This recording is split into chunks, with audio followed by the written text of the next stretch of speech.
Michigan's short track racing authority is Horsepower Happenings. Charlie Bauer, welcome into Horsepower Happenings. Scotty Thiel, welcome to Horsepower Happenings. John Beach, welcome into Horsepower Happenings. Adam Terry, welcome into Horsepower Happenings. Paul Pelletier, Corbin Hazlett, Riley Knoll, Matt Cup, Dylan Stovall, welcome into Horsepower Happenings. From pavement to dirt, modifieds to sprint cars, hear from drivers, promoters, track owners, and many other industry leaders. We worked on that car for 12 days straight, and when I got to the Speedway Saturday, I was out of gas. I had to take a nap. You're out there and, you know, that groove, if you're outside of it, you could be a couple tenths off or even half a second off. It is not the shock that you've won all these races, you know what I mean? There's so many pieces to the puzzle to make these cars go fast. I don't care what he says. I saw a thing on Facebook on somebody's post that's now been deleted that one of his crew guys said that the spotter told him car low and I wrecked him. With over 50 years of experience from racing to management, here are Zach Heiser and Rich France. Good evening, race fans, and welcome into Horsepower Happenings. Great show lined up for you tonight. We talk with Terry Senneker Jr. and Jack Dalman straight ahead. No Rich France tonight either. We'll talk about that coming up in just a moment as well. But first, here are some things happening in a Mark News Minute. In the world of NASCAR, from New Hampshire in the Cup Series, it was Ryan Blaney who got the win in a rather chaotic day for the Cup Series. Lane Riggs took victory for the trucks over the weekend. ARCA Menard Series was in action from the Springfield Mile. Max Reeves went to victory lane. USAC Silver Crown was with them. Briggs Danner picked up the win there. Kyle Kirkwood got the Freedom 250 from Washington, D.C. for the IndyCar Series.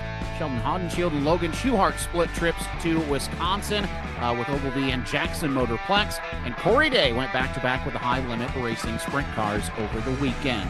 Those things and so much more happening tonight on Horsepower Happenings. Good evening. Welcome in. I'm Zach Heiser. Rich France does not join me from across the way. It's Cody Geyer. What's going on, sir?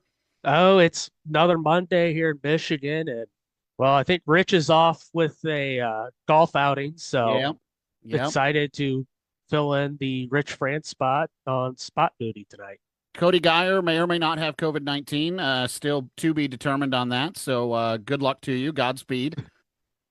Thanks. Thanks for blasting that all over the place. He's going to get told not to go into work tomorrow now. Let's talk about some things that are happening in the sports world. Cody, we start off with some sad news today. Our thoughts and prayers go out to the friends and family of Noel Dawson, the former race director now for the All-Star Circuit of Champions. Suddenly ended up in the hospital at the end of last week. And unfortunately, we learned today that he passed away. So thinking of Noel Dawson, his friends, his family, everybody with the All-Star Circuit of Champions. Tragic, just late 30s. I think I saw 36 years old for Noel. So sad to see that. Speaking of the All-Stars, they had a doubleheader weekend scheduled in the state of Michigan. Friday washed away thanks to Mother Nature, but Saturday, Butler Motor Speedway played host to the All-Star Circuit of Champions. It was Cale Thomas who got the job done. Zane DeVault brought it home in the runner-up spot. Zeth Sabo third. Caleb Henry from 11th to finish 4th. And how about Darren Nida from the B-Main, 21st to 8th in the feature on Saturday at Butler. What a run. And the All-Star Circuit of Champions leave Butler. Cody, they brought like 40-some sprint cars to Butler on Saturday. Pretty good show. Yeah, and a bunch of the Ohio guys, all of our local Michigan favorites, and 44 cars at Butler. I think that's the most sprint cars I've ever seen for a single show there at Butler. So really cool. They showed up and showed out, got a great race out of it. Cale Thomas back in victory lane with the All-Stars. Yeah, and so points are shuffled now for the All-Star Circuit of Champions as they get ready to head down the stretch. A lot of folks headed down the stretch for points. We'll talk about that coming up in just a moment. How about Chad Finley? Cody, I don't think you were at this race. I think you were at Berlin on Saturday. Lap 1 crash coming out of turn number 2. I believe it was it Jason Felver that got turned around at the exit of turn number 2, and big stack up against the outside wall. Chad Finley's involved in that. Ends up not being a problem. The 1F ends up in victory lane at the end of the Memorial race on Saturday. Any surprise? It seems like Chad Finley's really had Owasso figured out in that outlaw car.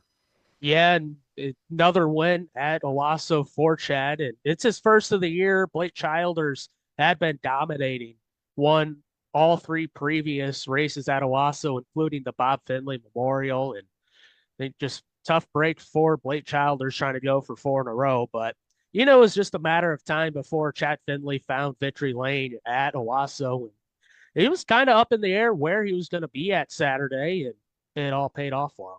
Yeah, but as you mentioned, Blake Childers finishes 5th on Saturday night, and I think obviously Blake Childers, he's been good this year. He's the leader of the Mark News power rankings for the Outlaw Super Late models. Just seems like when Chad Finley, if he can finish a race, he's going to be in contention to win. Jake Sheridan brought it home 2nd. Steve Needles 3rd. Chase Rosebrew 4th. Childers, as we mentioned, 5th. And Adam Terry 6th. Chloe Mazzagatti with another top 10 finish from 10th to finish 7th. Casey Roderick finished 8th, Cody, in an Outlaw Super Late Model to Owasso Speedway. Nobody's talking about it. You caught it Saturday. You sent a group text or a message to our group chat, and you said, "Excuse me, Casey Roderick is registered for an Outlaw." What did you learn? That was pretty cool. He was in the Bobby Blunt 16 for the race Saturday night. Of course, ASA Stars National Tour is going to be at Owasso Wednesday night for the Michigan 300, and a little bit of connection there. Of course, Trayton Lapsovich also races for Rhett Jones Racing in their late model program from time to time. His brother Caden ran that Blunt 16 for a long time here in the U.S. and into Canada a little bit, so probably some connection there, but always really cool to see a national star like Casey Roderick jumping into an Outlaw. You have a lot of knowledge, a lot of history in that brain of yours. Do we remember Casey Roderick running Outlaw Super Late models before this? I don't think so. I think this is his first time in an Outlaw. Now, we've seen other guys from the South like Bubba Pollard run an Outlaw. Augie Grill won the Glass City 200 when it was still a 200-lap Outlaw Super Late model race, but it's the first time I've seen Casey Roderick in an Outlaw. And got to talk to him about that Wednesday at Owasso. I was going to say, I think Wednesday, if you get a chance, maybe we can put an interview up on Mark News or something with Casey and talk about his Outlaw Super Late model debut, because not bad, top 10. It's those are tough cars to run in, and he brought it home 8th, started 5th, and brought it home 8th. Nice job by Scotty Lamp from 14th to 9th. And Jacob Maynard, is this a surprise? Jacob Maynard, 10th from 16th in an Outlaw Super Late model on Saturday. He's got plenty of Outlaw Super Late model experience. I know at one point he was building his own cars in-house just a few years ago, but he debuted that new car Wednesday at the Clash and showed some good speed, so carried it over to Saturday at Owasso, got a top 10 run out of it. Flat Rock Hot Shoe, Connor Zabosian ends up 11th on the day. Scott Pemberton made the trip over. He finished 12th. James Smith, and then we get into some DNFs. Aaron Taylor was there. Steve Dorr was there. This was a loaded field. So cool race on Saturday. Another cool race coming up Wednesday at Owasso. We'll preview that here with Cody Geyer coming up in just a moment. Championship weekend for some racetracks around the area, specifically Galesburg Speedway. They crowned champions over the weekend, and Cody, it's our job, so let's talk about a dramatic conclusion and finale to the Street Stock Championship over there at Galesburg Speedway. Little bit stressful, little bit short track Saturday night, but in the end, I would have only changed one thing that Galesburg Speedway did, and that was I would have let the race go back green. Otherwise, I think they handled a pretty tumultuous situation pretty darn well. You had a chance to watch the video. I watched the video. Your takeaway from the Street Stock drama at Galesburg? Well, you got a championship on the line in a really tight points battle between 3 different drivers. And I mean, that's just part of racing. Sometimes tempers flare, but when you have the championship on the line between 3 different drivers, and really 3 different spots in their career, because you have Bo Brady, second year in a Street Stock, Chris Garrett, this is going to be his last full-time season. You did see the announcement right before we went on. Okay, I was going to see if you saw that. Yeah, and then just Colin Bozell, who can wheel anything, anywhere, anytime. So yeah. And I think to kind of give fans an insight, right? So we're less than 5 to go. Chris Garrett's been battling on the outside of Bo, trying to take the lead, trying to secure the championship with a win. Colin's right there. He's come from the back a couple of times. He's battling for third. Donnie Ritter's right there racing for a win and kind of it's not really a one-off, but it's, he hasn't raced there all season, right, Cody? He's not in the championship battle. And so they're all under a blanket. How do they see, as Adam Mackey would say, but they were all under a blanket. And left front tire gets cut down by Chris Garrett. He's frustrated. He gets out of the car, walks down the hill to have a conversation with Colin Bozell. And as we saw earlier this year in the limited late model division, that's an instant disqualification, no points, no pay. And really, Chris Garrett admitting on his Facebook page today that cost him the championship. If he would have just stayed in his car or went back to the trailer, he probably wins the title, even if Bo wins the race. Yeah, I mean, heartbreak for Chris Garrett, but also it was Bo Brady ends up winning the championship. It's with a car that's in the Mad Dog Racing stables, and I'm sure we'll touch more on that here real quick. But so Garrett not able to win the championship in his final year, but also can't be too upset seeing one of his drivers take one of his cars to a championship. Absolutely. And we'll reach out to Bo here. We try to hold the championship interviews until we get to the off season. So we've got that content. We'll reach out to Bo here over the next couple of months to get him on the show. Jerry Pierman, who we talked to not long ago, he ends up as the limited late model champion, kind of a result of that rule about getting out of your car and walking down the track at Galesburg Speedway. He obviously said that's not how he wanted to win it, but a champion nonetheless for Jerry Pierman at Galesburg. Berg Stocks A, B, and C. Thank you, Cody, for filling in these gaps. Ryan Allen, Braden Loop, and is it Bry or Bree? Bree Brady end up with the win. Pretty cool, right? Brother and sister, is that right? Yeah, so both drivers race out of the Mad Dog Racing stables. There's that connection with Chris Garrett. Between them three, you got Garrett Daniels, who started this year, Trevor Hoekstra. That's some points here in the last couple seasons. Mad Dog Racing's brought 6 or 7 different cars to the racetrack on a single night. So it's really cool to see that whole connection work, and cool that we get to see a sibling pair end up champions. Absolutely. All right, we've got some championships going to be crowned this weekend. I-96 Speedway on Friday night. It is their championship night, the IMCA Modifieds, with a 24-point battle headed right down to the wire. Casey Smith and Shannon Fisk going at it. And then how about mini wedges, Cody? Let's get fired up for mini wedges 10 to 14 years old. Ray Tharp Jr. taking on Lily Wood, just 10 points separate those two. And I'm not sure if this is much of a points battle. Eric Spangler was in the points battle at I-96, dropped out of that, and so now it's Travis Stemler versus Chase Berta, 54 points. Their separation, I don't think it's one that Berta will be able to close up on Friday night unless he had a perfect night and Stemler didn't show up. So, but you never know. You never know. Stemler could break in hot laps and the rest could go Berta's way. We know Chase is going to be racing on Wednesday at Owasso Speedway for the Michigan 300. So we'll see what happens with those 54 points on Friday. And then, of course, the Great Lakes Traditional Sprints will be in action on Friday as well. Berlin Raceway has championship Saturday. Terry Senneker, who we're going to talk to in just a moment, leads Brian Campbell by just 6 points. Cody, could you ask for anything better as kind of a purist template late model fan going into Saturday at Berlin? No, not at all.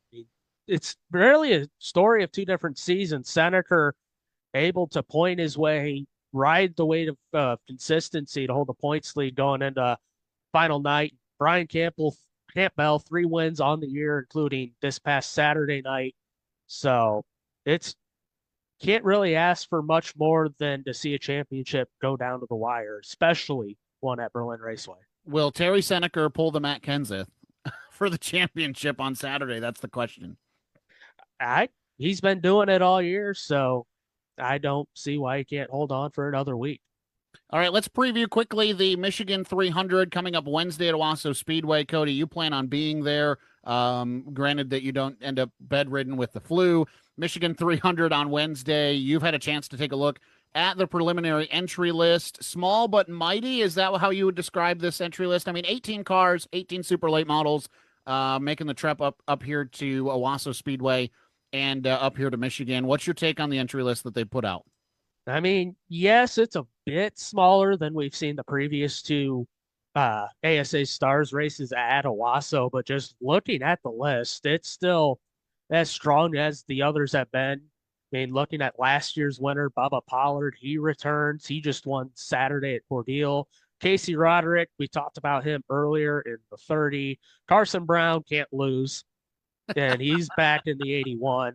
Then you also have like Derek Kraus, who has cup starts under his belt. Penn Sauter, the son of Johnny Sauter, just picked up his first career super late model win just a few weeks ago in Wisconsin. So And are we ignoring Battle at Berlin winner Tristan McKee?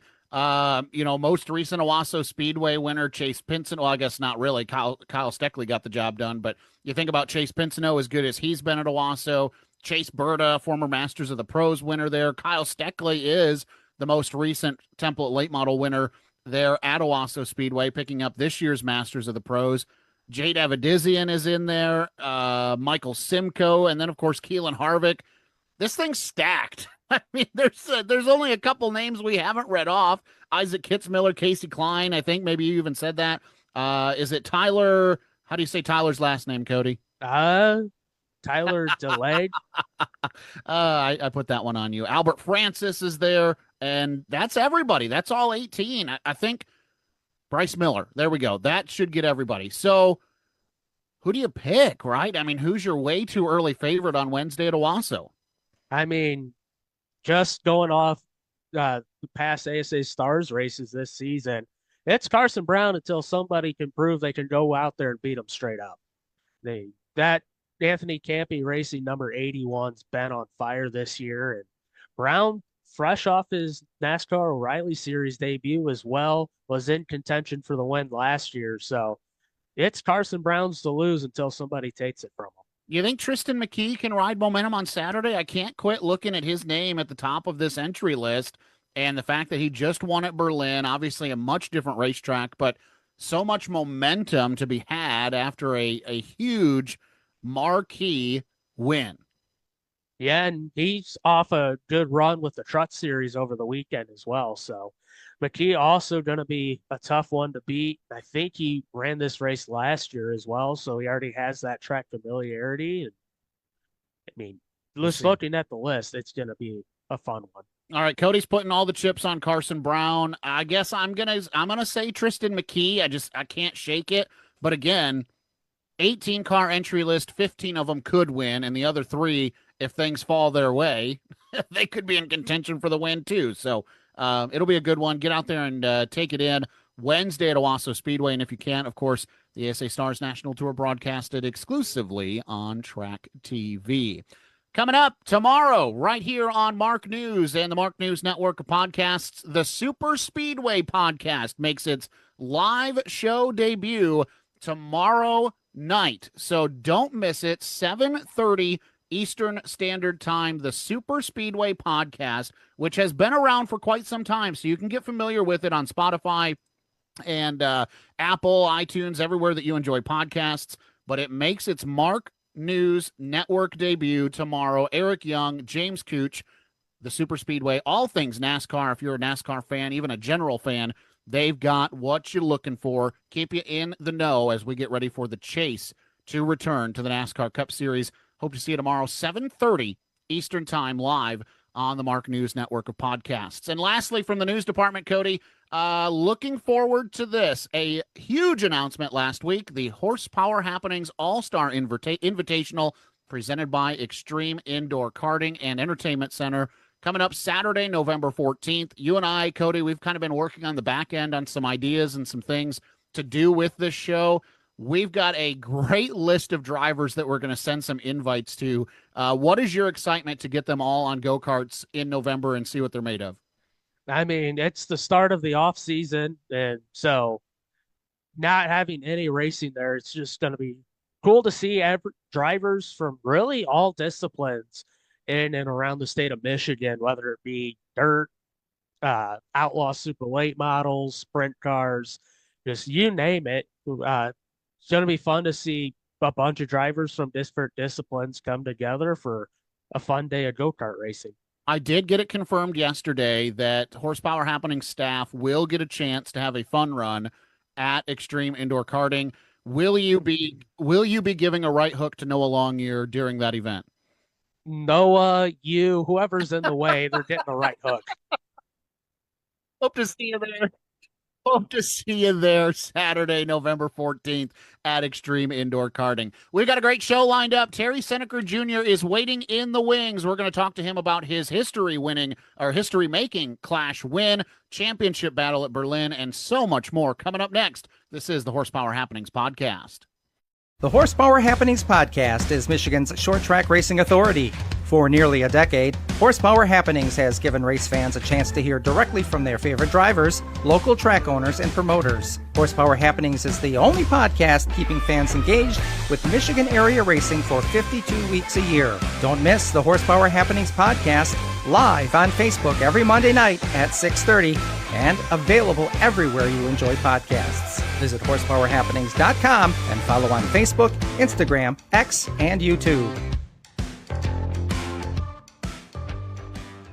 Think your camper handled the winter just fine? Think again. Every time the temperature fluctuates, drop moisture freezes and expands, turning tiny hairline cracks into major pathways for water. That freeze-thaw cycle is a silent killer for RV seals. If you haven't had a professional roof and exterior sealant inspection this spring, you're likely towing a leak you can't see yet. Midwest Camper Repair specializes in catching that winter damage before it reaches your interior. We're mobile and we check it all from the roof to the floor. Don't let a winter crack ruin your summer fun. Call Midwest Camper Repair today and start the season sealed tight. Call 419-799-1171. That's 419-799-1171. Or visit MidwestCamperRepair.com. Serving the tri-state area from the roof to the floor, Midwest Camper Repair has you covered. Welcome back to the Horsepower Happenings podcast. Time now for our first featured interview of the night. He is now a six-time Kalamazoo Klash winner from Kalamazoo Speedway, and it's our pleasure to welcome onto the podcast Terry Senneker. What's going on, sir? Hey, guys. Thanks for having me. Yeah, thanks for accepting the invite. And, man, a lot of people had some fun last Wednesday, and I don't know if anybody had more fun than you and your fans. I guess I'm going to start at the beginning-ish.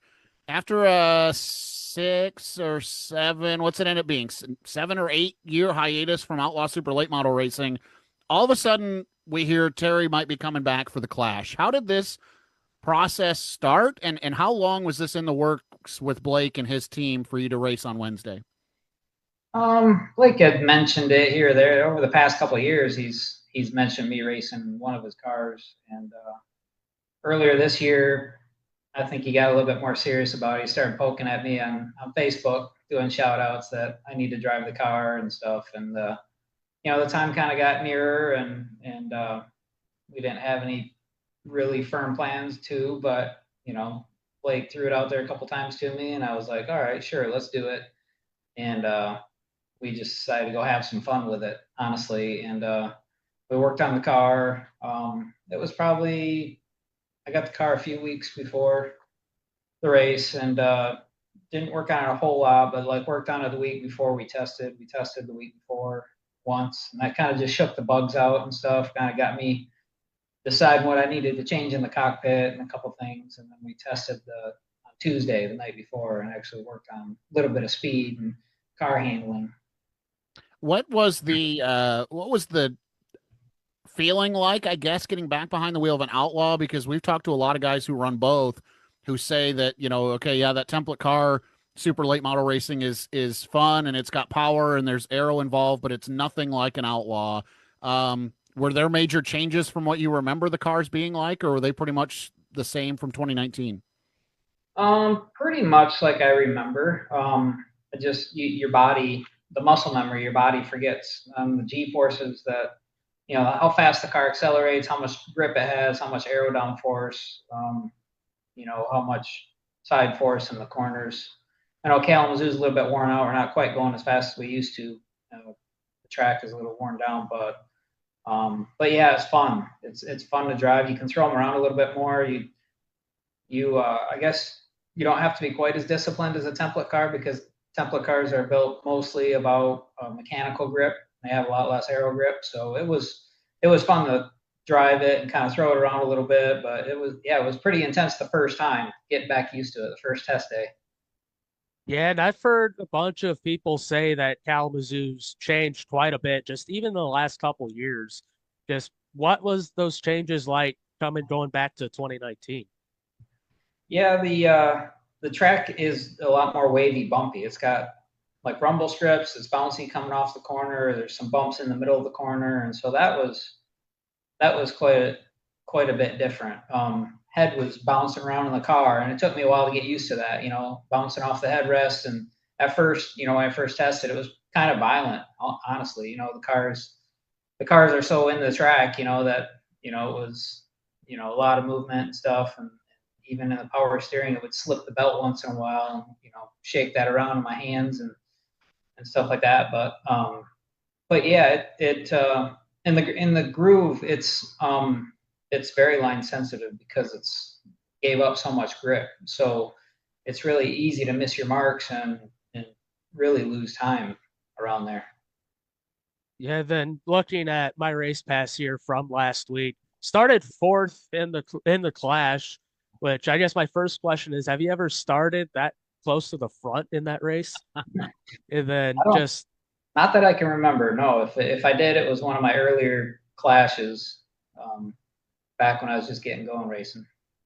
And then just with starting that close to the front, just how did that change your plan for the race compared to back when you were winning 3 out of 4 and having to start at the tail? I guess it didn't change our plan much. I just didn't. It was totally shocking to me to be there up front at the end of the race. We practiced around 6th place. We qualified 6th. We're going to start up in the inversion. I figured it was a matter of time before most of those guys went around me, and that would end up being hopefully a top 5 car at the end of the race. But I wasn't sure what to expect, honestly. But I just kind of hung in there at the beginning of the race. We ran pretty good. I just kind of took it as it come. So like when I could make a pass, I made a pass. I didn't push the car too hard early, and really paid dividends late in the race. As that early part of the race unfolded, I couldn't be there on Wednesday, but watching on my race pass and then kind of texting with Cody, I think most the more recent fans of the last 5 years, maybe who've gotten into the Kalamazoo Clash, I think started filling out the check for that 24 car. And you see Tyler get out front.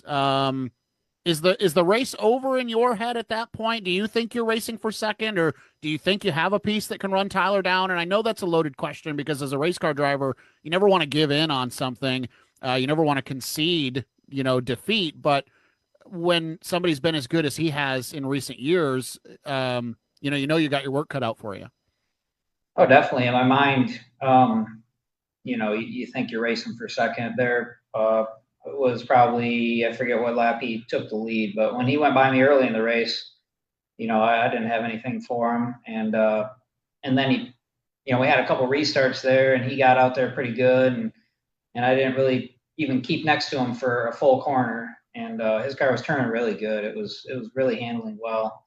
And we could, I had a little bit of hope in the long runs. As the longer runs, we had a couple of them there, and I was reeling them back in a little bit. And a couple of those later restarts, I was hanging with him a little bit more and more. So I was getting hope that, my car was coming in and maybe his car was staying free and he was lacking rear grip, looked like, but he was just rolling the center. So I guess as the race went on, we had more restarts and I was hanging closer and closer. I was thinking maybe we had a chance to race with him, but I didn't think we were better than him by any means.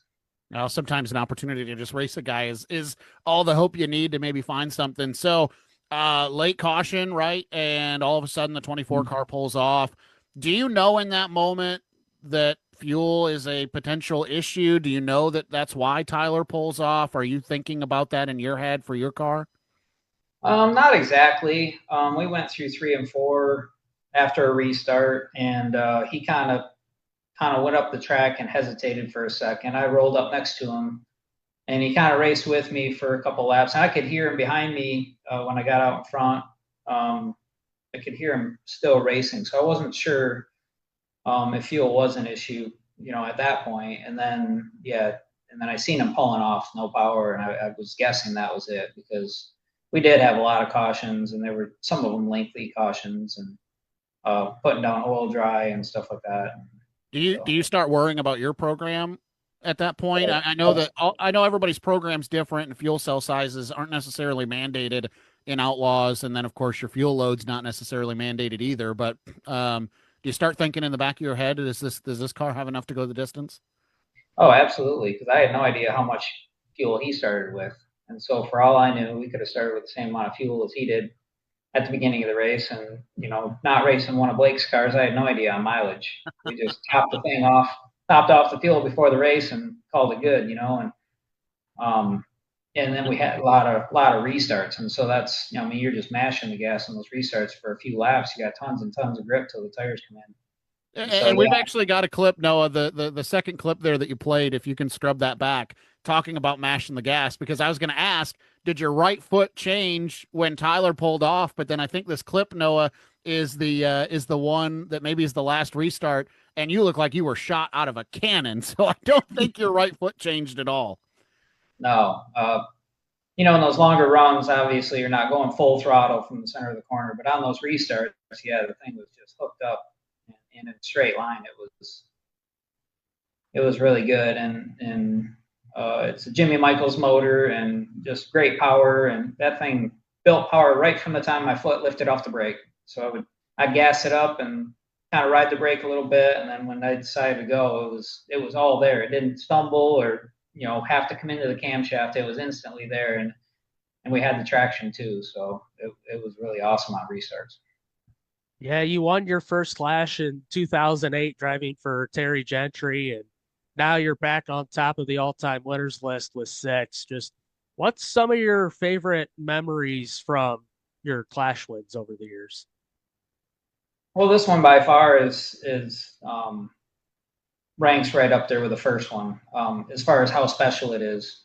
It was my son's 18th birthday on Wednesday. Unfortunately, he couldn't be with us that night, but it was his 18th birthday, and my first Clash win was exactly on the 19th of August too, on his first when he was born. No kidding. So it was 18. Yeah. Wow, that is cool. Sorry, I didn't mean to interrupt you, but that's just. Oh, it's fine. So yeah, 18 years ago, my first Clash win, and I went straight from the hospital to the racetrack, jumped, my first Clash win, jumped right in the car, and raced the Clash. I think I had one beer afterwards and jetted right back to the hospital afterwards. But I don't mean to get too sentimental, but it's kind of cool that you bookended a childhood with Clash wins. The first one and then 18th birthday. That's pretty sweet. I know, yeah, and I didn't make a whole lot of that public. I didn't do a whole lot of social media posts going into the race because we didn't know what to expect, and we were just having fun. Me and Blake racing, and his guys are great, and his dad, and it was just a fun day. There was camaraderie, a little smack talking back and forth between me and Blake, and we're just hanging out, having fun that day, and we ended up racing together for a while. He ended up breaking a trailing arm in the race, but he had a really good car. He was running second when that happened. Yeah, well, now that you've got another outlaw race and another Clash win back under your belt, is there any want to get back into an outlaw in the future? I don't know. I'm not chomping at the bit per se to go add a bunch of races to my schedule. Already doing the super late model thing up at Berlin with Lee Van Dyke, put me in his car up there, and that's a great opportunity, and we're focused on that, and that's busy. It's with family and work and all that, and kids sports, and it's already a full schedule. And so when we do, if we do decide to do any more outlaw racing in the future, it'll be just picking and choosing here. I don't really want to bite off too much more. It's, I've done it so long, and I build race cars for a living. I do it all day, every day, and it's tough to bring myself to do it all on my free time too. Yeah, I want to take a quick second here to say thank you to our interview partner. And I didn't run this by you, Terry. Are you and Sweet Manufacturing on good terms? Oh yeah, absolutely. We use Sweet rack and pinions, and use their power steering products. Yep. Hey, that might be a better ad than what I was going to say. Yeah, tell me what you guys use from Sweet. Yep. Yeah, they're rack and pinions, and they're power steering pumps, and reservoirs. Yep.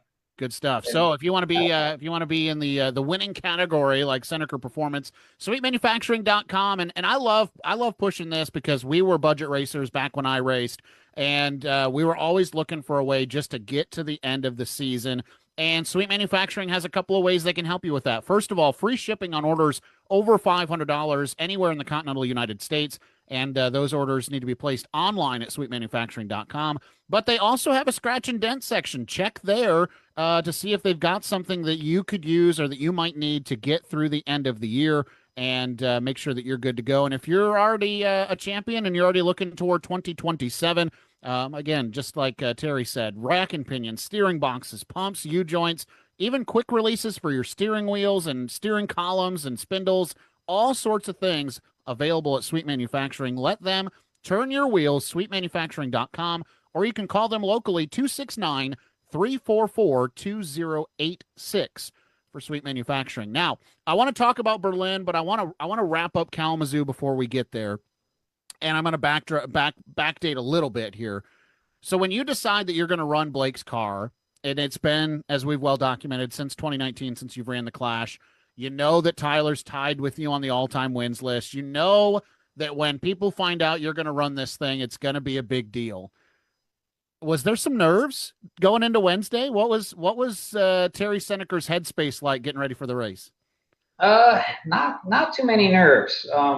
You know, I got so much seat time up at Berlin nowadays. I felt confident that I could adjust behind the wheel of the Outlaw again. It'd just take me a little bit of time, but it's been since 2019 since I've been in an Outlaw at Kalamazoo, and so Chet Monowick let me run his pro late one Friday night, and I went down there and got some seat time in it, and but yeah, when the race came, yeah, hardly any nerves. It was nice to be back though. It was nice to race with, you know, those Outlaw guys and a lot of my customers, and it was cool to race with that group. You know, I really enjoy that Outlaw group. It's way more laid back. It's an awesome series. You know, the Hammer guys. You know, it's just chill. I go up and watch them at Berlin when they're up there, and they put on a good show, and it's a friendly atmosphere, and you know, it's just fun. The cars are fast, and it's laid back. The rules are laid back. You know, well, they are Outlaw super late models. Yeah, that's right. The rules be laid back. Yeah, exactly. So they check your spoiler height, and that, you know, they don't tech a whole lot, and it just makes it fun.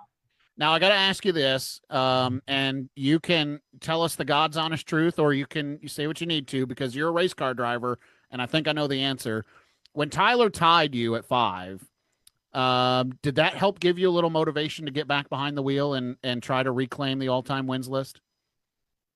Honestly, you know, that wasn't on my radar. It was, you know, like, we're going to come back and run the race, and it wasn't even on my radar to win. You know, Tyler's been so good.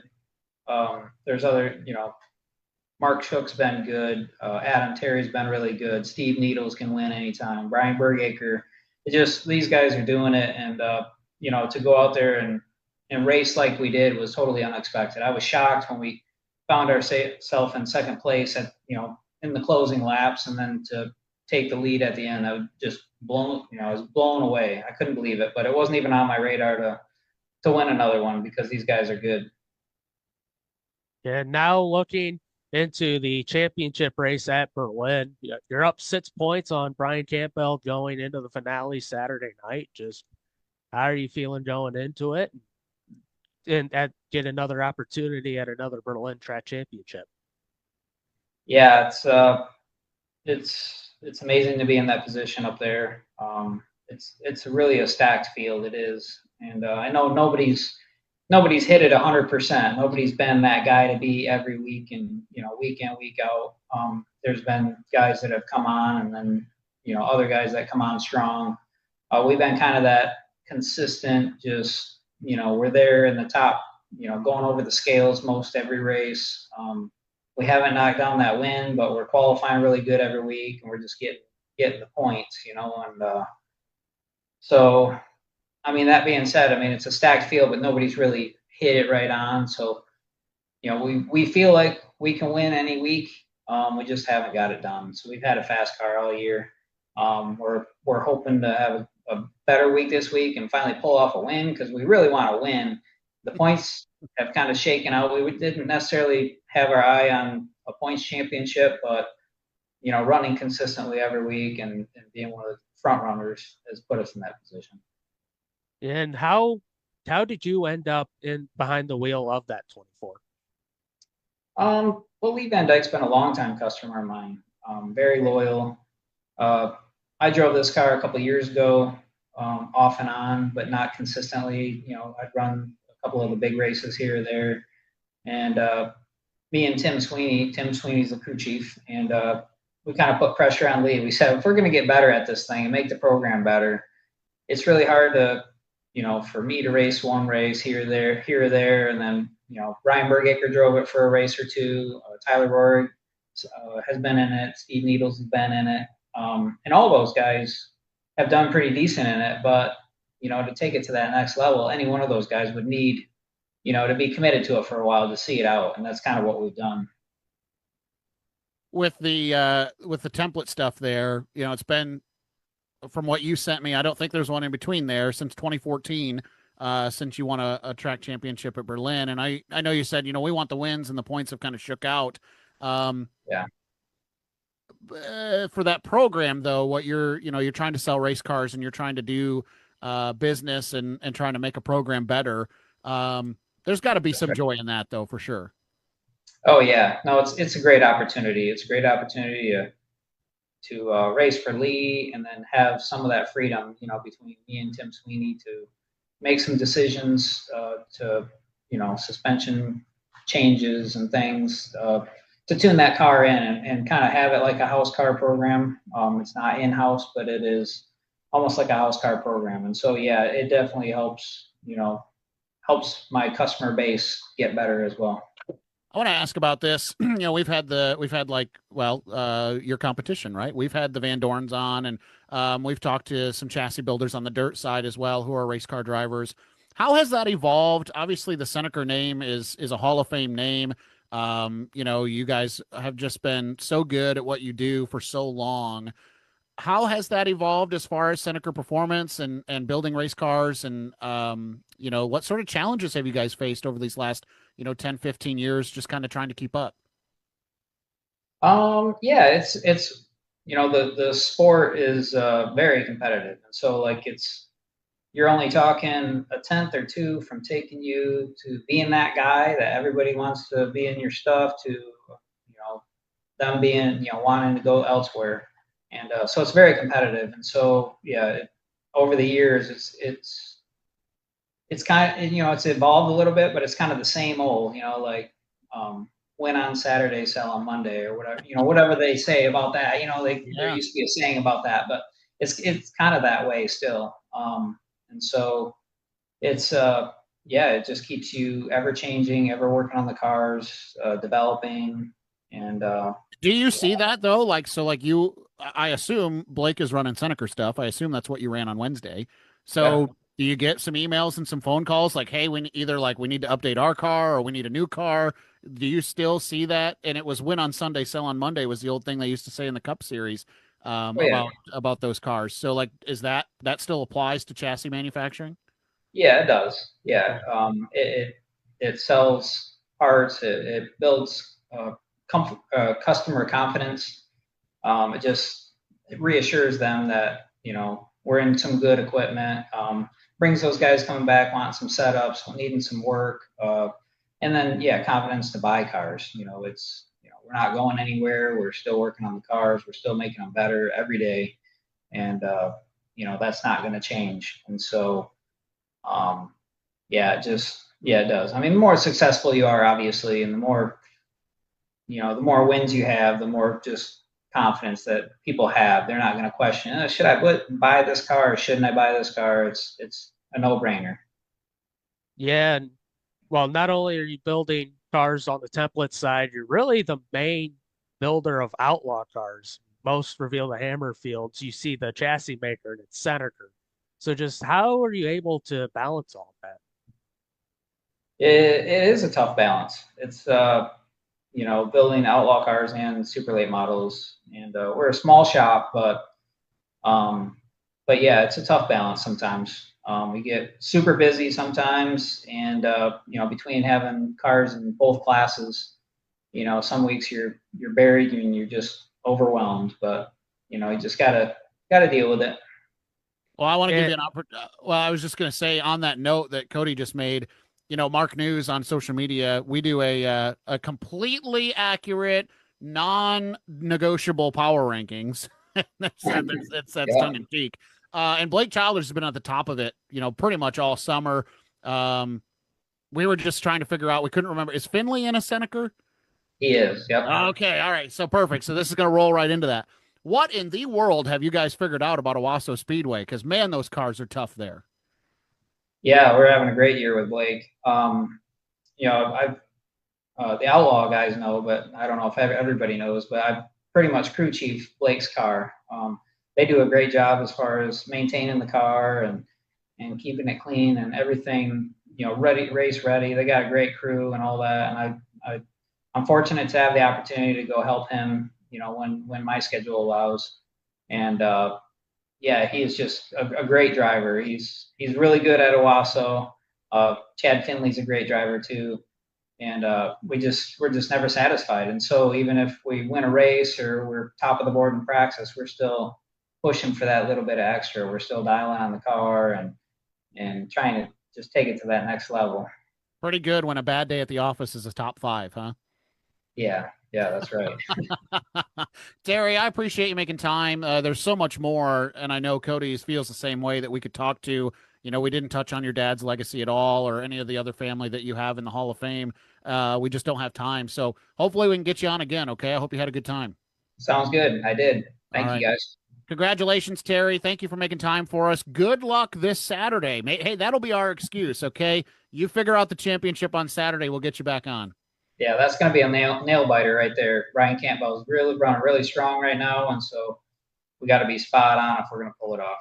All right, it'll be one to watch live on Flow Racing, too, if you can't make it to the track on Saturday. Terry Senneker, thank you so much for joining us. Thanks. All right, we'll take a quick break. When we come back, first-time feature winner Jack Dalman makes his Horsepower Happenings debut coming up next here on Horsepower Happenings.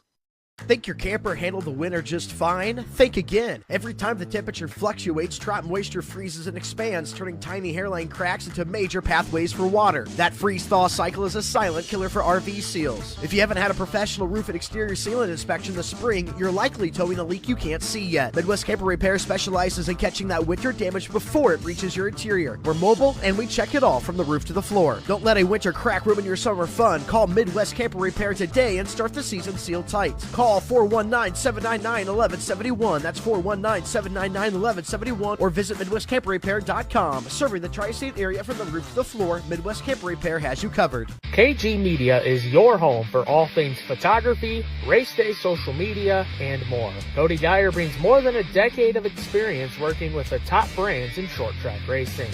From individual photos to full race days, social media to PR, KG Media can make your race team, race track, or touring series stand out. For more information, go to marknews.org or visit KG Media on Facebook.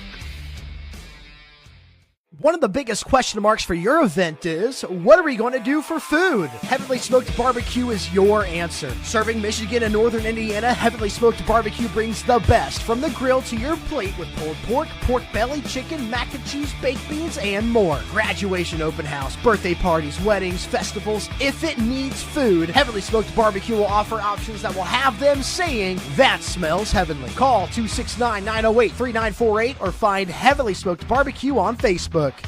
Mark News is back. Michigan Area Racing Connection News keeps fans in the tri-state area up to date on national headlines, local results, regional news, and so much more. Home of the Horsepower Happenings podcast, 500 Sprintcast, Gridline Social, Job Bank, Fastlane Images, KG Media, and so much more.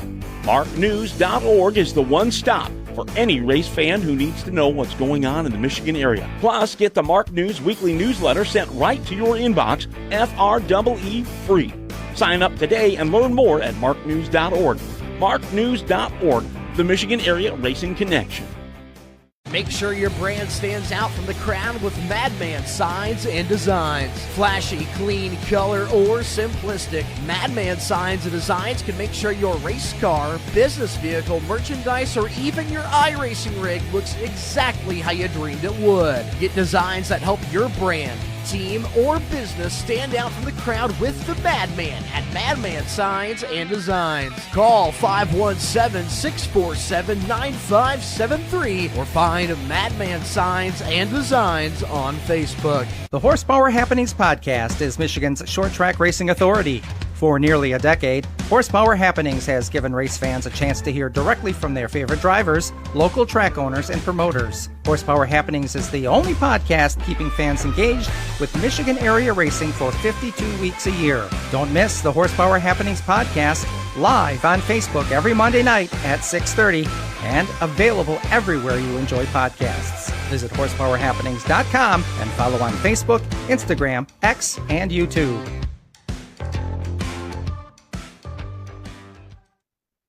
Welcome back to the Horsepower Happenings podcast. It's our pleasure now to welcome on a first-time feature winner, and that got him a first-time invite to the Horsepower Happenings podcast. It's our pleasure to welcome on from Portland, Michigan, Jack Dalman. What's going on, man?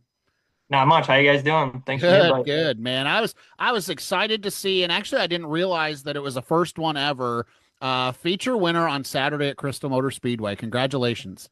Thank you.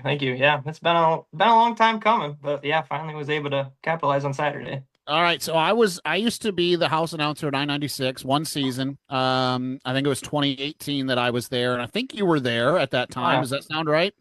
Running these IMCA Modifieds, man, and obviously I think a lot of people are going to know the Dalman name and associate it with the Bold. So let's back this up before we talk about Saturday. You turn wrenches for Greg on that sprint car for a long time. It's kind of a family deal. You know, you're helping. You know, obviously that your uncle's an awesome sprint car driver. How do you decide that you're going to go racing? I actually started out with my dad. He used to race modifieds back in the UMP days, and then he went IMCA. Then we went back to the UMP, and then when it fiddled out in Michigan, we kind of settled with back to the IMCA, obviously. And who's your dad? Tim Dalman. Tim Dalman. Okay, thank you. Yep. Go ahead. Yep. And then, pretty much after that, he retired in like 2016, 2015, somewhere around there. And then pretty much every weekend from then on out was with my Uncle Greg until I bought a car, basically, is really what it was. Just me, Keegan, and him just traveling and having fun, drinking beer, winning races. So, So when do you decide you're going to buy a car? And, you know, obviously your dad raced these modified, so I think that's probably a little easier for you to decide what to buy. When did this happen, and how did it come together? I think it was in the fall of 2019 or 2020. Actually, Casey Smith actually was selling his car that he just got out, and I was helping with him and Jeffrey back in the day. And then, Casey was upgrading and selling his car, and it was a great beginner car, and it wasn't very much money. So it was kind of a no-brainer. We had a lot of spare parts that fit to it, so it was just basically build a motor in the winter and go try it in the summer, see if we like it. Yeah, just what was the first couple years like transitioning from crewing on Greg's sprint car to getting behind the wheel yourself? It was like getting thrown in a bee's nest. You just get banged around. You definitely, the words "earn your stripes" definitely mean something. You just got to grind through it, and they don't give an inch. They didn't give an inch 5-6 years ago. They still don't now. I mean, this is just. The IMCA class in Michigan is by far probably the toughest weekly racing in the state, I would have to say. Just week in and week out, you just got guys that have raced from 30 years ago to just starting out, and then just it's so much competition. It's really fun to keep up. Yeah, and whenever I travel with GLSS to like I-96 in Crystal, where there are IMCA Modifieds, Michigan's about the only place where we get to see them, and you see bunch 3, even 4 wide action throughout the field. Just explain IMCA modified racing to maybe someone who isn't as familiar with dirt and why racing it's in general. so damn good, right? Like that's my thing is what makes these cars so much fun to watch and drive, I imagine. Oh, they're a blast to drive. It's just, I don't know. it started out being more low budget than UMP, but I feel like it's pretty much the same now. It's just racing is just so expensive. But like this IMCA, they just have all the sanctions on all the tracks. So it's either you do that or you race Butler with the UMPs. I mean, that's just pretty much the only option you have. And I mean, that's pretty much it. It's more low budget. The motors are cheaper. And like the weekly maintenance is pretty much the same as the UMP, I'd say, but they're just all the parts, I guess, are a little bit cheaper. Like there's so many categories to racing. It's just easier to stay in the ballpark and competitive, I feel like, in IMCA than it would be to like be one of the top-notch UMP guys. What sort of things were you able to take from, we keep bringing up Greg, but you mentioned your dad too. So were you able to like take a notebook from turning wrenches for your dad, or were there things that you could apply from helping Greg on the sprint car to when you hit the road and start racing on your own? Just, I would say probably not as the aspect of racing, just in the aspect of like the weekly maintenance on and off the track, because there's way more that happens behind the scenes than there actually is just at race day. I mean, if you don't work in the garage, then you're not going to be anywhere. The easy part's showing up on Friday or Saturday and getting in the car, right? Exactly. Yeah, and that's just how it is. I mean, just working with Greg and my dad. We did 90% of the stuff at the shop and at home, and then so that way you can have fun with the 10% at the track. And if it didn't work out, then guess what? The cooler's still full. So it just is what it is. Now I'm gonna bring up something here. When you look at results on My Race Pass, there's an interesting statistic from April of 2022 for one of your results, and you have a DQ listed. What happened there, my friend? Do you remember this? Do you remember this race back at I-96? Did we forget to stop on the front stretch or something silly? A DQ. Yeah. I had to ask, like a Dalman getting in trouble. What's going on here? I am not sure. A DQ. Okay. Yeah. All right. Well, it must not have been anything egregious if you don't remember it. Yeah, nothing that I can think of. I mean, there's obviously been a couple instances in racing, but like nothing that has. I don't remember ever getting a DQ. There's a lot of do not starts and stuff. Maybe you didn't know about it. Yeah, probably. Maybe you didn't know. Okay, well, when we're done, go to My Race Pass, look at 2022. Okay, yeah, that was a while ago. I don't know. Well, what I was actually going to ask is when you look at your stats here, it seems to me like there's been a progression of racing more and getting more results. Top fives coming, they're happening. Top tens pretty consistently. And then here in 2026, it seems like something has changed for you in your program. 13 features, 10 top tens, 4 top fives, and now this feature win. What has changed for you this season?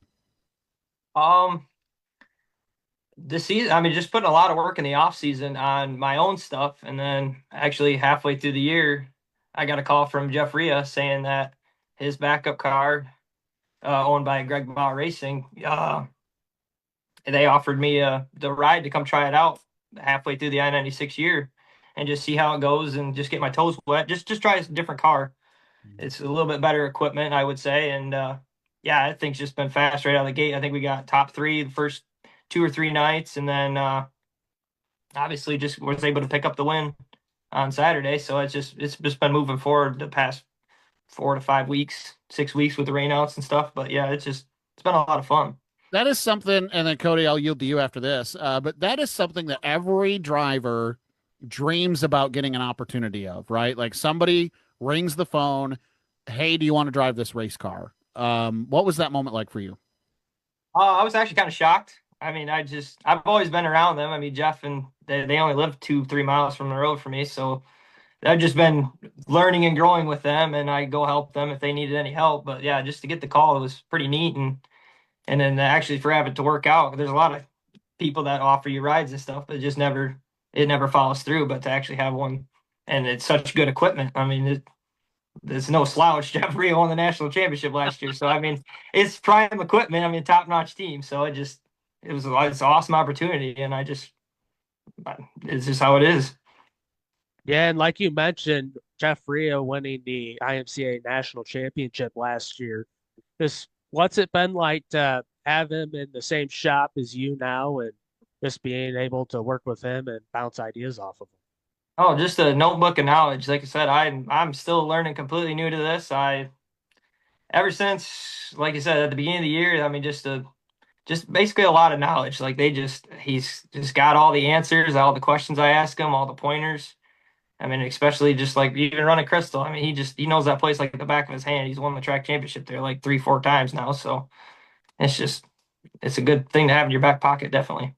Want to take a quick second here to say thank you to our marketing partner. That is the Tri-State Sprint Series. Their season is wrapped up. Quentin Saman, the 2026 Tri-State Sprints champion, and we will interview him this fall or this winter to talk about that championship. But Tri-State Sprints already gearing up for 2027. They're ready to announce their banquet date. That should be coming out soon. That banquet will be held in January of 2027. And if you're a racetrack looking for a thrilling pavement sprint car sanction that's going to put on a great show for your fans, be sure to get a hold of John Hotchkiss and Tri-State Sprints and get them on your 2027 schedule. All right, Jack, let's move to Saturday. Crystal Speedway. This is a monumental moment for you to end up in victory lane, so we got to break the whole day down.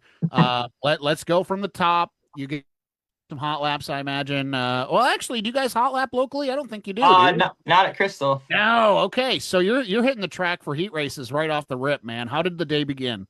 Well, actually, it started on Tuesday when Greg said, "Hey, do you want to run Saturday? I know mods are not at 96," so I said, "Sure, let's go for it." And obviously, with the point average stuff, I started kind of towards the front. I think we went third or fourth in the heat race, and ended up getting the lead pretty early and winning that.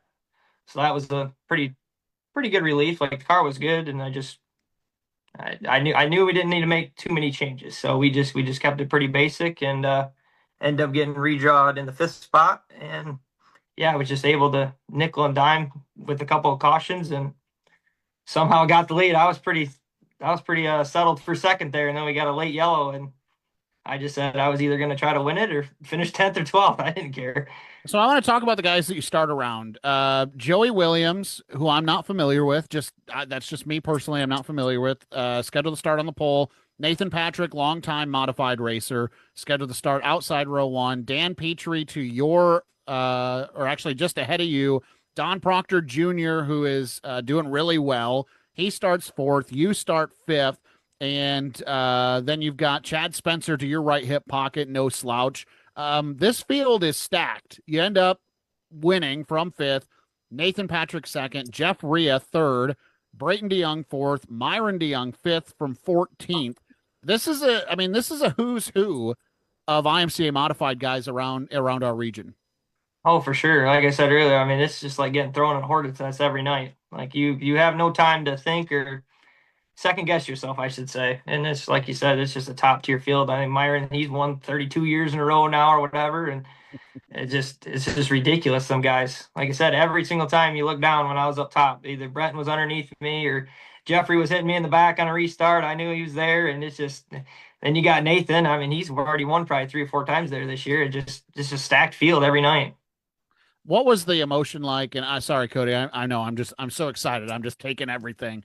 But what was the emotion like? And even in our Facebook chat land here tonight, Karen asking, what was the feeling like on that last lap? What do you remember about seeing the white flag wave and then coming around to win your first race?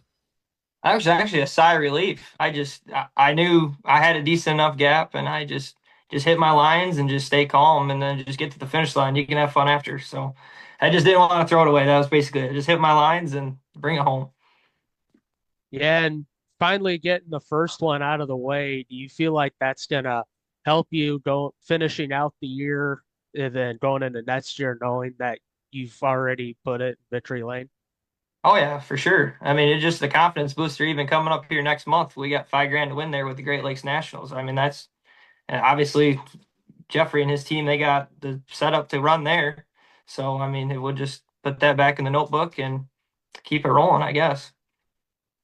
And just what do you feel like are the biggest differences in between running a Friday night show at I-96 and Saturday night at Bristol?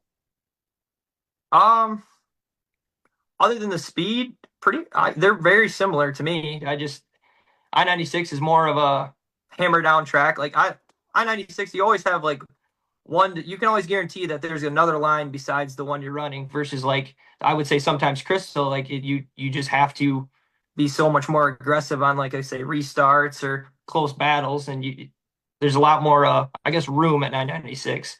So you have that too. But I'd say I-96, you can kind of breathe more, I guess, just because it's so much more open and hammered down. I guess it kind of doesn't make sense. You can breathe more when it's hammered down, but it's just more of a sense of relief for me, other than like Crystal, who, I mean, like half the track's walled in. So if something happens, you got nowhere to go. Let's talk about I-96 points. You're running there regularly. Casey Smith, who, by the way, is in the chat and says, nice shirt. Shannon Fisk, and then you're running third, 43 points back. I don't know the point structure at I-96. I think it'd be a long shot for you to be able to do something with one night going in on Friday. But how do you feel about your performance this year? Podium in the championship standings if things hold the way they look. I think the year's been an absolute blast. We had some struggles early in the year just with setup and just, like I say, you got to, with IMCA, you have to usually be in the top 4 to 5 in the heat race to make your redraw. So I missed that a couple times, obviously, and I just started outside the top 10, and it's very hard to close in. And like you said, Casey Smith and Shannon Fisk, they've been just on it. So all year, I mean, Casey's just won everything pretty much there is to win this year, and Shannon Fisk has just been right up there. So, I mean, even Mark Anderson and AJ Ward and Jeff, I mean, they all come out there and they just kick our butts every week too. It's just top competition. I'm just glad to be a part of it. What a performance, by the way, back on May 8th. 23rd to 10th, plus 13 for the season opener. What was that like? Oh, that was actually, like I said, a blast. I actually got a good draw, and I just failed to do anything in the heat race. And like you said, just started at the tail, and the car was good. It's just better than the driver was. It's like I said, just the beginning of the year, I just needed to get a wake-up call earlier, and no better wake-up call than not missing the redraw. So, right. Cody, you got anything? Yeah, so you've been in the IMCA modified ranks for a few years now.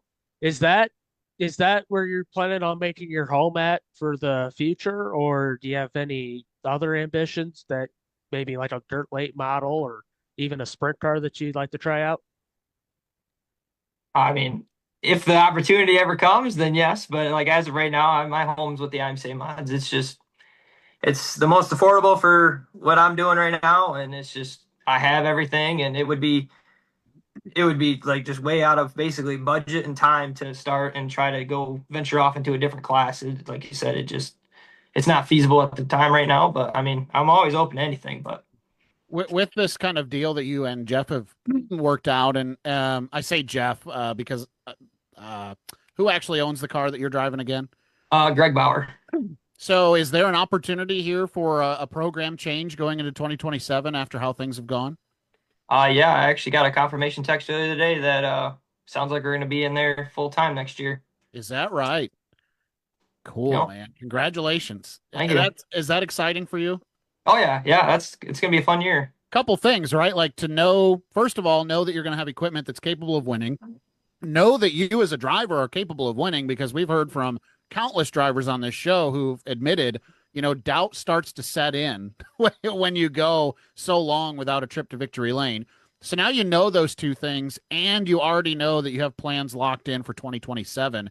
I got to imagine you can't wait to start flipping calendar pages. Right. Yeah. It's going to be fun to see what's coming up next year. It's going to be an awesome opportunity. And I greatly appreciate, like you said, Greg Bauer and Jeffrey. They've taken me under their wing and given me everything I need to succeed. I mean, my dad, we maintenance everything pretty much. And I mean, he does everything behind the scenes before we get to the track. I mean, it's unreal how much he does for me. But other than that, like I said, it should be a pretty fun year. I'm excited. I'm excited to finish out this year first. There's still some big races left to go get. For sure. All right, let's move to the chat. As we said, Casey Smith saying nice shirt. What is your relationship with your competitors in the IMCA modified divisions? They all seem like pretty cool guys. Oh yeah, all of our local Portland guys, Jeff, Dave Rhea, Casey Smith. I mean, they're always fun to hang out with. Me and Casey, we go to the Mexican restaurant at least once a week and go and have margaritas and just hang out. Like I said, it's just we're a very close family, and it's always fun to race with, because those are the guys you want to beat. But I mean, at the end of the day, we know when all the races are done, we're going to be at the trailer drinking beer and have fun. So Awesome. My dad is in the chat. Obviously, he is a Greg Dalman fan, has watched Greg race for a long time. He wants to know, and I'm going to change his words a little bit. Are you going to convince Keegan to let you sit in the seat of that thing that he turns the wrenches on? I'd love to one day. That'd be awesome. But Uncle Greg's got to retire at some point. I mean, there's he's still getting good finishes. I mean, I understand that though. I mean, the wins don't come, but that series ain't easy either. Is that because you left? Is that why Greg's not winning races? Hey, I didn't say it. No, I don't know. They're still having fun. I mean, that's all you can ask at the end of the day with racing. I mean, we're not doing this to make a living or anything. It's just all good weekend warrior fun. So, like I said, as long as we're still having fun and they're still having fun, then that's all that matters. Kind of a two-parter here. Dave Howe, who is a partner with the Tri-State Sprint, do you have some rental car programs over there at the Tri-State Sprints, which is a pavement sanction? Would you be caught dead at a pavement track? Probably not. That's for getting there. Okay, but that is a sprint car sanction. I mean, does that help at all? I mean, maybe. I don't know. Maybe. No. I'm not turning down the opportunity, but I definitely still like to hang around the dirt tracks if possible. But like I said, anything is possible. I got to imagine you wouldn't be able to afford the tire bill. Yeah, probably. All said and done, baking a couple of rear tires off of that thing. Yeah. And then Karen back in the comments wants to know, and maybe you already touched on this, but I don't want to leave anybody out. Kind of what is your feelings? She says, how do you like the Rage chassis?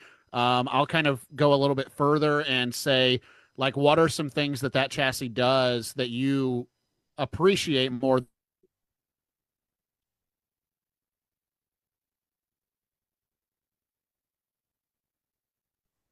Yep, it looks like Zach might be having some technical difficulties. I'm here back now. It started working again. Yeah, it just froze. Sorry. But yeah, he's just talking about the Rage chassis. Just what do you like from it? Oh, I don't really honestly know what I like about it other than it works. I mean, Jeff, like I said, it goes back to Jeff and Greg Bauer and their program. They have everything dialed in. Jeff's been in it for at least 3-4 years now, and just with his package and combination, I mean, he's got everything working right now. It's his program. All right, am I back? Did I make it back? All right. Sorry about that. Well, all right. That's a pretty good spot. I think that wraps everything up. I want to give you an opportunity.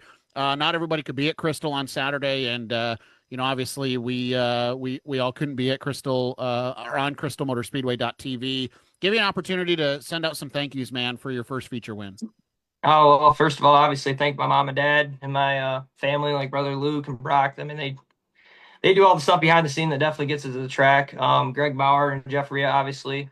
I got a couple sponsors, Miller Bridge Construction, Cusack Excavating, Mark Woodman Plumbing and Heating, Bobby Shattuck. He does a lot of behind the scenes as well.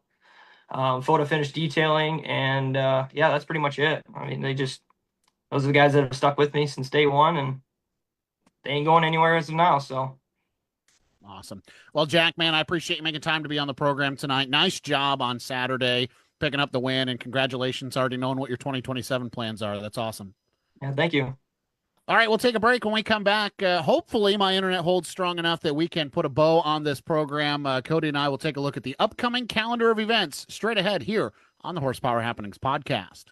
KG Media is your home for all things photography, race day social media, and more. Cody Geyer brings more than a decade of experience working with the top brands in short track racing. From individual photos to full race days, social media to PR, KG Media can make your race team, race track, or touring series stand out. For more information, go to marknews.org or visit KG Media on Facebook. Make sure your brand stands out from the crowd with Madman signs and designs. Flashy, clean, color, or simplistic, Madman signs and designs can make sure your race car, business vehicle, merchandise, or even your iRacing rig looks exactly how you dreamed it would. Get designs that help your brand, team, or business stand out from the crowd with the Madman at Madman Signs and Designs. Call 517-647-9573 or find Madman Signs and Designs on Facebook. Mark News is back. Michigan Area Racing Connection news keeps fans in the tri-state area up to date on national headlines, local results, regional news, and so much more. Home of the Horsepower Happenings podcast, 500 Sprintcast, Gridline Social, Job Bank, Fastlane Images, KG Media, and so much more. MarkNews.org is the one stop for any race fan who needs to know what's going on in the Michigan area. Plus, get the Mark News weekly newsletter sent right to your inbox, FREE free. Sign up today and learn more at marknews.org. MarkNews.org, the Michigan Area Racing Connection. One of the biggest question marks for your event is, what are we going to do for food? Heavenly Smoked Barbecue is your answer. Serving Michigan and Northern Indiana, Heavenly Smoked Barbecue brings the best from the grill to your plate with pulled pork, pork belly, chicken, mac and cheese, baked beans, and more. Graduation open house, birthday parties, weddings, festivals. If it needs food, Heavenly Smoked Barbecue will offer options that will have them saying, that smells heavenly. Call 269-908-3948 or find Heavenly Smoked Barbecue on Facebook. Welcome back to Horsepower Happenings as we close out this week's show, and a big weekend of racing coming up starting Wednesday at the Owasso Speedway for the ASA Stars National Tour Michigan 300. Pit gates open at 12 noon, general admission at 4, and racing at 6. So got some of the best template super late model drivers in the country heading to mid-Michigan and Owasso Speedway, and first two races there have been really good, so super excited for that one. Yeah, and Cody Geyer putting all of his money, actually Cody entering a bet with myself and Noah Longyear, wagering $1,000 that Carson Brown will win, and if Carson Brown finishes any worse than first, Noah and I split $500 of Cody Geyer's money. Thank you. I appreciate that, Cody. I think we got to talk about that. We will actually just speechless. Internet cuts out, or you threaten to give away Cody's money. Speechless, has nothing to say. We will see. We're gonna have coverage on Mark News on Facebook of this event from Owasso Speedway on Wednesday. But get out there and take this thing in. When you get out of work, head up to Owasso. It's going to be a great show. With the ASA Stars National Tour Wednesday. Okay, Friday, Championship Friday at I-96 Speedway and the Great Lakes Traditional Sprints Championship Weekend starting Friday at I-96. Gates open at 5, racing at 8 p.m. from I-96. Berlin Raceway in action on Friday, Cody, with something a little close to your heart. Yeah, 500 Sprint Car Tour returns to Berlin on Friday. It's also night one of the Chet Championship weekend at Berlin with Sportsman Limited late models and 4-cylinders. But 500 Sprint Car Tours just had such terrible luck with Mother Nature this year. Lost several races, including one at Owasso just a couple weeks ago. But did get Salem Speedway in a couple weeks ago, and going back to Berlin and the return of Tyler Rohrig. He's never lost the 500 Sprint Car Tour race at Berlin. So he'll be back trying to keep his undefeated streak alive. And Cody Swanson leading the points. He'll be there. Jackson Masenko, Bobby Santos. Strong field of cars getting ready to go to Berlin for race number 4. All right. And then Friday at Kalamazoo, you've been more in touch with your first love, Kalamazoo Speedway, as far as points. You did a nice write-up for us a couple of weeks ago. Championship Friday coming up this weekend. What do we know? Well, championships are far from decided in all divisions, and Kalamazoo introduced drop week new for this year, so that still has to be factored in. But as it sits right now, not factoring in the drop week, Mason Metzger leads Jared Blanchard by just over 50 points in the template late models. Josh Fry leading the points in the limited late models.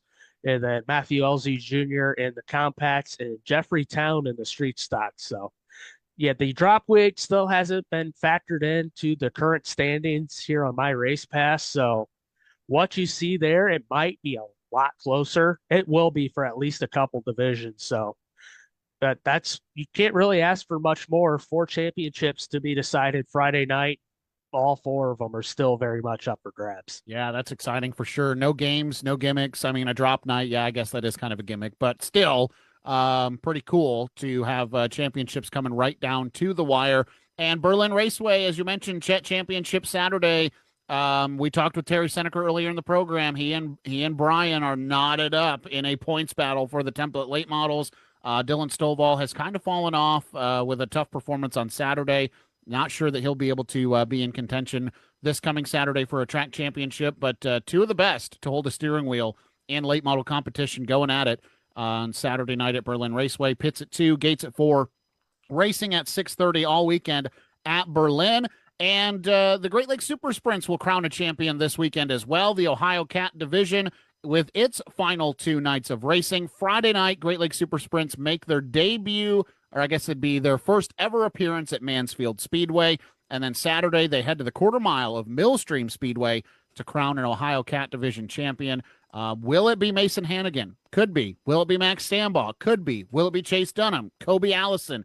The top 9, Cody, mathematically in contention to win the Ohio Cat Division Championship, and we'll figure that out Friday and Saturday night, so that's going to be a lot of fun. What else? Anything else on your radar? Corrigan Oil Speedway hosts Harvest Sunday afternoon. Oh, is that this Sunday? Modifieds, front-wheel drives, trucks and pure stocks, figure 8s, and if I'm correct, that's the last event of the season at Corrigan Oil. Wow. How quickly it is coming to a close. And then next week, we'll talk about the end of the Great Lakes Super Sprint season with Labor Day weekend racing. And it's happening. It's here. End of August, beginning of September. Champions are being crowned. This is kind of your last chance to get out to some of these racetracks. And then specials season, Cody, which we know that you're very good at, special weekends that involve some extracurricular activities. So I know you're looking forward to. Oh, yeah. M40's also crowning champions this weekend as well. Are they really? Okay, wow. Yeah, then they kick off special season really down here closer to me, Labor Day weekend with the Indiana Michigan Challenge Cup, the event held at Bottville for a long time. Last year they moved it over to M40 to keep the tradition going, and then you got Super Shoe, Owasso Nationals, Michigan Cup, and to end the season. Man, it's coming up quick. So get out to a racetrack this weekend while you still can, and make sure that you take it all in. Want to say thank you to Terry Senneker for being on the program, Jack Dalman. Want to say thank you to Cody Geyer for filling in for Rich France tonight, who is away, and for Noah Longyear, our producer. I'm Zach Heiser. Don't forget to tune in tomorrow night, 7:30 p.m. Eastern Time on Mark News, with the Super Speedway live show for the first time ever.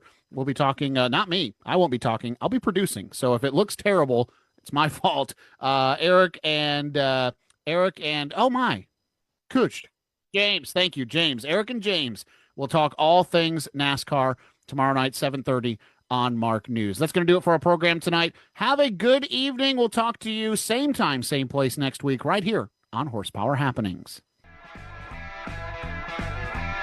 You've been listening to Horsepower Happenings. The views and opinions expressed in tonight's show may not directly reflect that of Horsepower Happenings. The contents of this program may not be reproduced, retransmitted, or disseminated without the express written consent of Horsepower Happenings. Follow Horsepower Happenings on Facebook, Instagram, X, and all major podcast platforms, including Spotify, iHeart, iTunes, and Pandora, to keep up on what's happening.